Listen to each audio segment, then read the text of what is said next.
Berikutnya adalah Dr. Julie Berliana yang akan menyampaikan materinya dengan topik Child Visual Development Don't Miss the Sign. Waktu kami persilakan, silakan Dr. Julie Berliana. Ya, terima kasih Dr. Lucky. Mudah-mudahan suara saya terdengar. Terima kasih kepada panitia yang telah memberikan kesempatan untuk saya untuk berbagi mengenai perkembangan penglihatan pada anak dan tanda-tanda apa yang harus kita waspadai. Dalam proses pertumbuhan dan perkembangan penglihatan tentunya memerlukan 3 komponen penting, yaitu mata, otak, dan adanya stimulasi atau rangsangan dari lingkungan. Untuk mata sendiri tentunya kita memerlukan struktur bola mata yang normal, posisi mata yang lurus atau selaras pada kedua mata, dan media refraksinya yang jernih, yang terdiri dari kornea, humor aqueous, lensa, vitreous, sampai ke retina. Kemudian otak juga harus dalam kondisi yang normal, tidak ada kelainan bawaan atau kelainan yang didapat pada otak seorang bayi atau anak ya. Dan tentunya yang terpenting lagi adalah stimulasi. Nah, stimulasi dari lingkungan ini jika dilakukan secara adekuat, dia akan masuk melalui mata dan disampaikan ke otak sehingga terciptalah suatu proses perkembangan yang normal, yang tentunya akan berdampak pada perkembangan psikomotor, kognitif, dan sosial pada seorang anak. Perkembangan penglihatan sendiri berhubungan dengan perubahan anatomi bola mata, ya, di mana perubahan dimensi bola mata ini terutama terjadi pada 1 tahun pertama kehidupan. Adapun perubahan anatomi atau perubahan dimensi dari bola mata sendiri terdiri dari bola mata yang memanjang sumbunya, kemudian kelengkungannya berubah, kelengkungan kornea yang berubah dan makin menipis, kemudian diameter kornea yang berkembang. Begitu juga dengan kekuatan pada lensanya atau power pada lensanya juga akan berubah seiring pertumbuhan.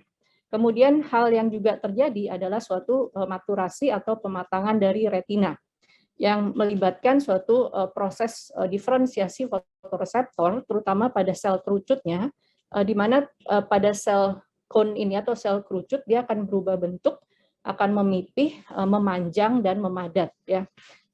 Faktor-faktor ini akan berhubungan dengan perubahan status refraksi, tajam penglihatan ya, dan juga fungsi penglihatan lainnya.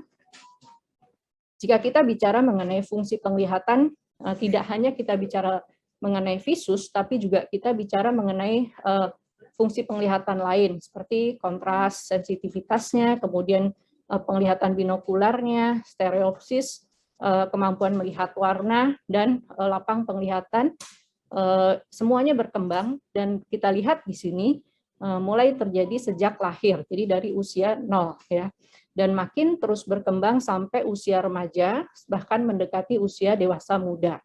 Sementara untuk kemampuan binokular dan stereopsis, ini baru akan dimulai pada usia di atas 3 bulan. Hal ini baru dimungkinkan setelah masing-masing mata mencapai tahap perkembangan yang baik ya, yang sesuai dengan usia di 3 bulan. Nah, tadi Dr. Liana sudah menjelaskan mengenai milestone dari perkembangan penglihatan, bahwa kita sebagai dokter umum ataupun dokter mata khususnya harus mengetahui tahapan-tahapan ini, di mana pada 2 bulan pertama biasanya seorang bayi itu sudah mulai melihat cukup baik, tapi belum ada fiksasi yang terlalu menetap gitu ya. Jadi dia kadang-kadang lihat, kadang-kadang enggak ya. Kemudian di atas 2 bulan, sekitar usia 3 bulan, seorang bayi harusnya sudah bisa mengikuti dan melihat objek yang ada di sekitarnya. Mungkin dia sudah mulai mengenal muka ibunya, sudah mulai merespon terhadap senyum yang diberikan oleh orang tuanya. Kemudian pada usia 4 bulan harus sudah tercapai kemampuan akomodasi. Hal ini mungkin terlihat dari biasanya si bayi suka melihat gerakan tangannya sendiri dalam jarak yang dekat ya. Dan di usia di atas 6 bulan sudah bisa mulai meraih mainan yang ada di depannya ya. Kemudian dalam usia 6 bulan ke atas ini juga posisi mata harus sudah dalam keadaan lurus pada kedua matanya, dan juga sudah bisa menilai orientasi 3 dimensi yang ada di sekitarnya. Dia sudah bisa menilai kedalaman, kemudian sudah berkembang kemampuan binokularnya. Dan di atas 3 tahun harusnya visus terus makin berkembang, dan kita berharap visus 6/6 sudah bisa dicapai di usia sekitar 5 tahun. Proses pembentukan visus ini tentunya berkembang cepat dalam 6 bulan pertama kehidupan, terutama ya sampai 1 tahun, seperti saya jelaskan di depan tadi. Pada awal kehidupan ini terjadi suatu sistem visual yang masih plastis ya, yang melibatkan otak tentunya, dan perkembangan ini sangat bergantung pada stimulasi lingkungan. Adanya hambatan atau deprivasi stimulus pada tahap ini akan beresiko terjadinya ambliopia atau mata malas. Nah, grafik ini menunjukkan suatu periode rentan, ya, periode kritis dari perkembangan penglihatan dan perkembangan lainnya, ya, kognitif lainnya. Nah, di sini terlihat bahwa terutama perkembangan penglihatan, pendengaran, dan kemampuan berbahasa itu terjadi dalam 1 tahun pertama kehidupan, tapi masih terus berkembang sampai usia mendekati remaja, ya. Dan terutama juga di sini terlihat dalam 6 bulan itu masa yang paling kritis, ya. Nah, artinya dengan mengetahui grafik ini kita harus waspada terhadap segala macam gangguan atau hambatan yang mungkin terjadi pada periode waktu yang tercantum pada gambar ini. Nah, bicara mengenai periode kritis, itu adalah adanya suatu deprivasi atau hambatan visual yang berlangsung dalam jangka waktu lama, ya. Bisa karena adanya kelainan struktur atau memang kurangnya stimulasi, ya. Nah, periode kritis ini kita bagi 3, yaitu dari periode perkembangan inisial dari lahir, jadi si bayi belum pernah bisa melihat secara normal. Kemudian periode kritis adanya gangguan atau disrupsi, jadi si bayi pernah melihat baik, tapi kemudian mengalami hambatan, ya. Dan yang ketiga adalah periode kritis di mana dia mengalami disrupsi atau hambatan sampai recover atau kembali baik penglihatannya. Tapi ini pun sangat tergantung dari berapa lama dia mengalami disrupsi dan usia berapa pada saat mengalami gangguan tersebut. Nah, faktor resiko apa aja sih yang bisa menyebabkan gangguan penglihatan pada seorang bayi atau anak?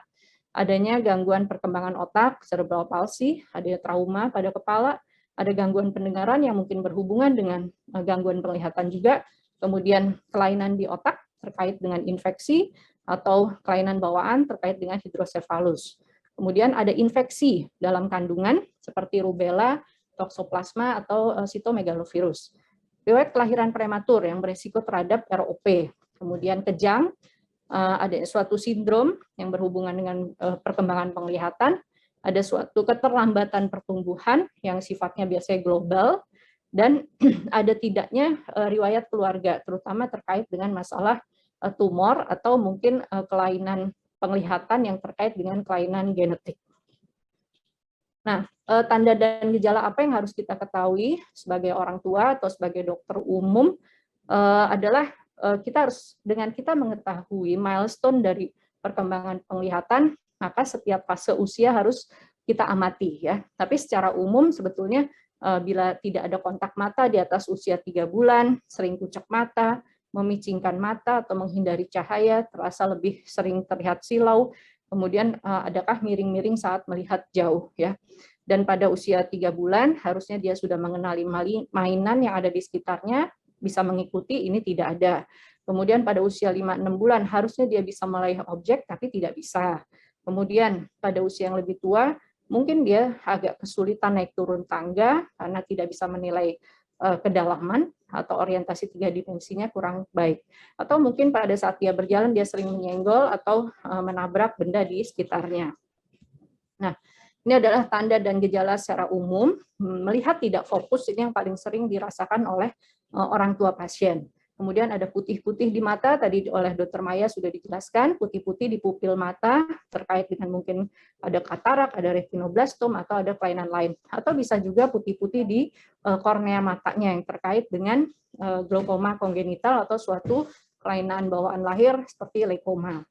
Kemudian ptosis atau kelopak mata turun, ya. Jadi orang tua juga seringkali menyadari pada saat anak ini sudah mulai sering membuka mata, ternyata kelopak matanya kok sepertinya lebih turun, ya, atau matanya lebih kecil dibanding mata sebelahnya. Kemudian nistagmus, mata bergerak-gerak, ya.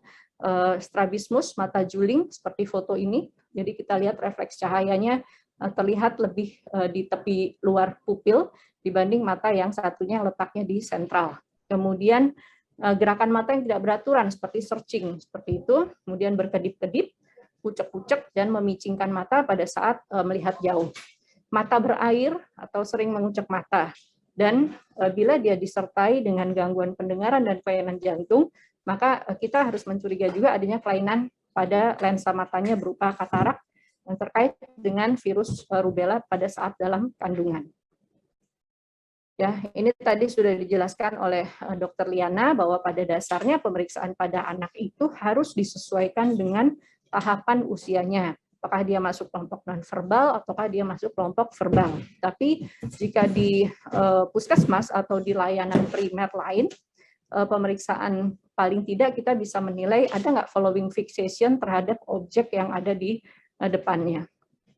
Dan sebagai dokter umum kami harapkan bisa juga menentukan ada tidaknya mata juling pada pasien dengan menggunakan senter jarak 30 cm dari depan hidung pasien atau depan glabella, kemudian dilihat refleksnya apakah keduanya ada di tengah pupil atau tidak, ataukah ada yang lebih di sisi luar atau ada yang lebih di sisi dalam. Dan ini pemeriksaan ini juga tadi sudah dijelaskan oleh Dr. Maya bahwa uji refleks fundus merah. Mungkin saya sedikit menampilkan video bagaimana melakukan pemeriksaan dengan ophthalmoscope direct. Sebetulnya ophthalmoscope ini harusnya sudah menjadi kompetensi dari dokter umum. Ya, jadi pemeriksaan refleks fundus merah ini untuk menilai adanya resiko putih pada mata atau white pupil yang terkait dengan kelainan pada bola matanya di sisi dalam di balik lensa. Jadi ophthalmoscope ini kita hidupkan terlebih dahulu dan kita lakukan pemeriksaan di dalam ruangan yang agak diredupkan. Kita tempatkan pasien 50-70 cm dari pemeriksa, kemudian kita amati kedua pupil matanya. Ya. Kita coba cari refleks merahnya, kita ikuti gerakan pasien, ya, sampai kita mendapatkan refleks merah. Sebentar.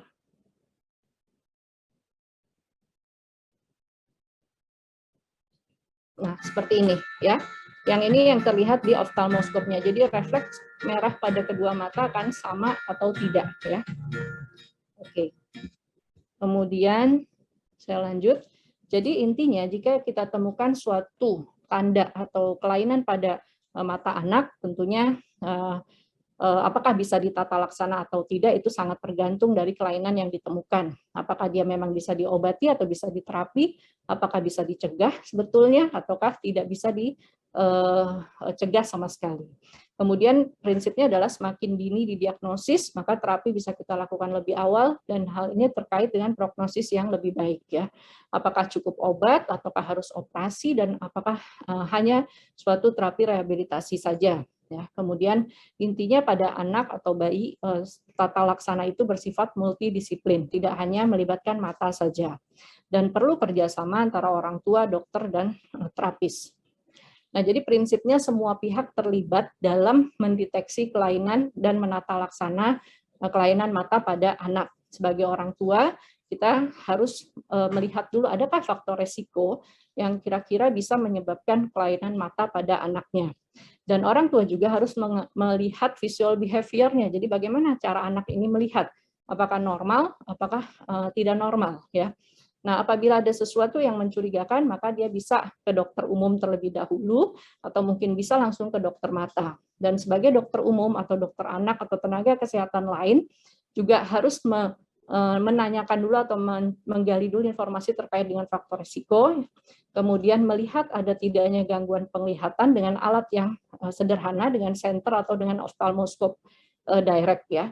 Dan jika ada kelainan atau kecurigaan, segera kirim ke dokter mata. Nanti di dokter mata kita tentunya akan menggali semua data terkait dengan penegakan diagnosisnya, kemudian kita akan melakukan terapi sesuai penyebabnya, dan tentunya rehabilitasi yang sifatnya semuanya adalah komprehensif.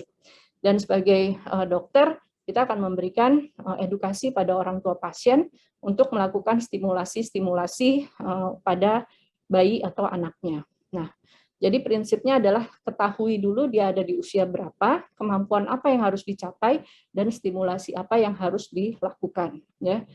Jadi ini per kelompok usia tentunya stimulasinya akan berbeda-beda. Sebagai kesimpulan bahwa perkembangan fungsi penglihatan itu terjadi sejak lahir dan akan terus mengalami pematangan sampai usia remaja atau dewasa muda. Dan tentunya diperlukan suatu stimulus visual dan interaksi dengan lingkungan yang baik ya untuk menunjang proses perkembangan ini. Dan dalam masa perkembangan ada suatu periode kritis yang berisiko terhadap terjadinya amblyopia. Sebagai saran adalah pemeriksaan mata sebaiknya dilakukan setidaknya dalam 6 bulan sampai 1 tahun pertama kehidupan untuk menilai ada tidaknya faktor resiko gangguan penglihatan. Jadi kenali tanda kelainan sejak dini sehingga kita bisa melakukan terapi lebih cepat dalam upaya untuk mengoptimalkan fungsi penglihatan dan tumbuh kembang anak. Terima kasih. Assalamualaikum warahmatullahi wabarakatuh.